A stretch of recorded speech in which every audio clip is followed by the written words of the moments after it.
L'apiculture est une pratique essentielle non seulement pour la production de miel, mais aussi pour la pollinisation des plantes, ce qui est crucial pour l'équilibre de nos écosystèmes.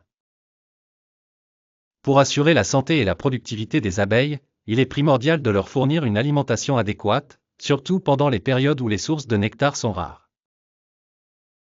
C'est pourquoi de nombreux apiculteurs ont recours à un sirop composé équitablement de sucre et d'eau, le célèbre mélange 50-50e. Tout d'abord, le sirop 50-50e est un substitut efficace lorsque les fleurs ne sont pas en abondance ou que les conditions climatiques rendent difficile l'accès au nectar. Les mois d'automne et de printemps précoce sont souvent des périodes critiques où les abeilles doivent préserver leurs réserves alimentaires tout en assurant leur survie durant l'hiver ou en préparant la saison de reproduction.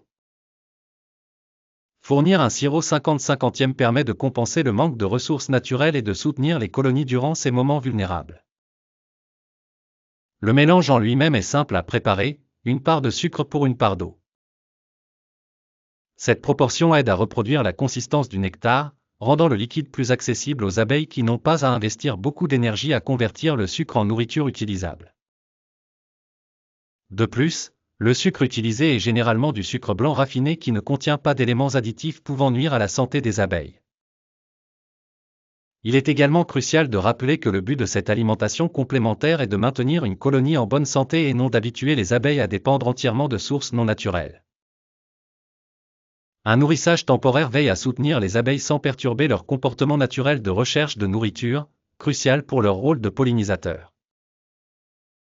L'utilisation du sirop 50-50e a aussi un impact direct sur la production de miel.